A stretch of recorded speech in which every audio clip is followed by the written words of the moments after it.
রিফাত আছে বাসায়? আপনি কোন রিফাতের কথা বলতেছেন? আরে কোন রিফাত? মানে আমি রিফাতের সাথে এই বাসায় একসাথে ছিলাম, আর আপনি তো সবকিছু জানেন। আরে ম্যাডাম শুনেন আমার কথা। আসলে এই বাসা রিফাত টিফাত কারো না। এই বাসার তো আমার একটা বসের দেশের বাইরে থাকে, তাই আর কি আমি এই বাসার কেয়ারটেকার দায়িত্ব পালন করি। আসলেই আমি টাকার বিনিময়ে বাসাটা মাঝে মাঝে ভাড়া দিই। হয়তো বা আপনি যার কথা বলতেছেন সে বাসাটা ভাড়া নিয়েছিল আমার কাছ থেকে, বুঝতে পারছেন? এটা কোনো রিফাতের বাসা না। এসব আপনি কি আবল তাবল বলতেছেন? রিফাত নিজে বলেছে এটা তার বাসা। আরে ম্যাডাম আমি তো বললাম আপনাকে যে এটা রিফাতের বাসা না, এটা আমার বসের বাসা, বুঝতে পারছেন? তার মানে রিফাত আমার সাথে প্রতারণা করছে? এটা সে ভাড়া নিয়েছিল? না এলাকা একটু ফোন দাও।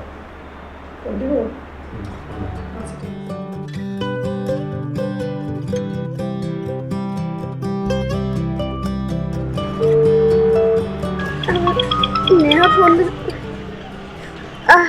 হ্যাঁ নেহা। তুমি কোথায়? ও আমি শিববাড়ি আছি। ও কখন আসবে তুমি? কেন? ওই রিফাত ভাই আসছে তো। রিফাত? রিফাত বাসায়? হ্যাঁ আচ্ছা ঠিক আছে, তুই রিফাতকে বসতে বল, আমি এক্ষুনি আসতেছি। তুই কিন্তু ওকে যেতে দিবি না। আচ্ছা ঠিক আছে, তুমি আসো, আমি বসতে বলছি রিফাত ভাইকে। আচ্ছা ঠিক আছে রাখ। রিফাত ভাই বসতে বলছি, আসতেছি।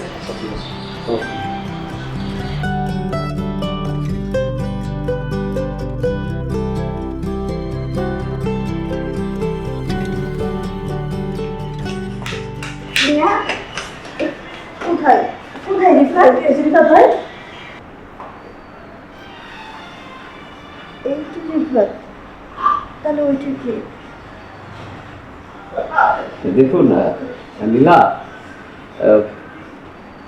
আমাকে চিনতে পারছো না? আরে আমি তো তোমার সাথে মেসেঞ্জারে কথা বলছি। তোমার সাথে আমার ফেসবুক আইডি ছিল, প্রায় দীর্ঘ 2 বছর তোমার সাথে কথা বলছি এবং তুমি আমাকে পছন্দ করেছো, আমিও তোমাকে পছন্দ করেছি। আমার আইডিটা আসলে ওই হ্যাক হওয়ার পর থেকে তোমার সাথে আর কোনো যোগাযোগ করতে পারছি না, না ফোন কলে না মেসেঞ্জারে। তাই আমি চিন্তা করে দেখলাম যে তোমাদের বাসায় একবার যেতে হবে, তাই আমি আসলাম। তুমি কি ভুলে গেছো নাকি হয়তো? তুমি রিফাত? হ্যাঁ আমি রিফাত। তাহলে আমি এতদিন যার সাথে কথা বললাম, তাহলে ওকে? আমি সেটা বলতে পারবো না, তবে যেটাই হয়েছে ভুল হয়েছে। না না, আর তুমি সবকিছু ডিটেলস আমার জানতে পারো। দেখো তুমি মনে করে দেখো, আমার আইডিতে রিফাত আইডি ছিল। আপনি আমার রিফাত না, এটা হতে পারে না। আপনি কোথাও ভুল হচ্ছে। আমার কোথায় ভুল হচ্ছে না, তুমি আমার শহরের বাড়িতে যাও, তোমাকে যে ঠিকানা দিয়েছি তুমি সব কিছু খবর নিয়ে দেখো। দেখো আমি রিফাত। আর তাছাড়া তোমার মনে আছে আমি তোমাকে পামেলা বলে ডাকতাম। এই নাম তো শুধু একজনে আমাকে ডাকতো, সে আমার রিফাত ছিল। আমি কিছু আচ্ছা, বুঝতেছি না, ঠিক আছে। আমার সব এলোমেলো হয়ে যাচ্ছে। আচ্ছা ঠিক আছে, সমস্যা নাই। কি হয়েছে আমাকে ঘটনাটা খুলে বলো, কোনো সমস্যা নেই, বলো কি হয়েছে বলো। এই ঘটনাটা, রিফাত, যে রিফাতের সাথে আমি কথা বলতাম তোমাকে মনে করে, ওর সাথে আমি প্রতিদিন চ্যাটিং করতাম, কথা বলতাম, দেখা করতাম।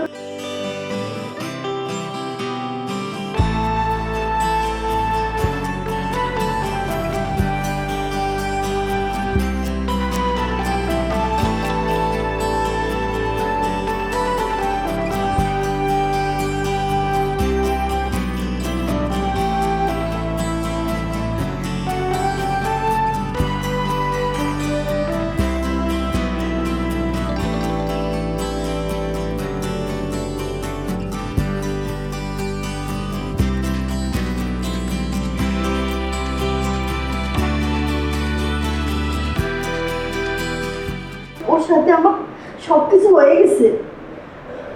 হঠাৎ করে আমাকে যে বাসায় নিয়ে গেছে, আমাদের সবকিছু হয়ে গেছে। আজকে আমি সে বাসায় গেছি, যাবার পরে শুনি সেটা নাকি ওর বাসা না, ওইটা ভাড়া নিয়েছিল। আবার হঠাৎ করে ও আমাকে ফোন দিয়ে বললো রিফাত বাসায়, আমি ছুটে আসলাম। আশা দেখতেছি তোমাকে। আচ্ছা ঠিক আছে, আমি বুঝতে পারছি তুমি প্রতারণার শিকার। আসলে ভুলটা আমারই ছিল। আমি যখন আমার আইডিটা হ্যাক হয়ে যায় তখন তোমার সাথে যোগাযোগ করার মতো একটা ছিল, কিন্তু আমি আসলে করিনি। আচ্ছা ঠিক আছে, যেটা হয়ে গেছে যেটা অ্যাক্সিডেন্ট। আর যে প্রতারক তোমার সাথে এই কাজটা করেছে আমি তাকে ধরবো এবং তাকে আমি পুলিশের হাতে দেবো, ওকে আমি জেলে রাখতে হবে। ঠিক আছে, তুমি রিল্যাক্স। আমি এখন যাই, তুমি তুমি একটু শান্ত হও, রেস্ট নাও। আচ্ছা একটু চা খেয়ে যান। না না, আমি এখন যাই। না চা খেয়ে যান ভাইয়া। ঠিক আছে, আমি যাই, তোমরা যাও। হ্যাঁ আচ্ছা। আমি কি শুনলাম? এটা কি করে সম্ভব?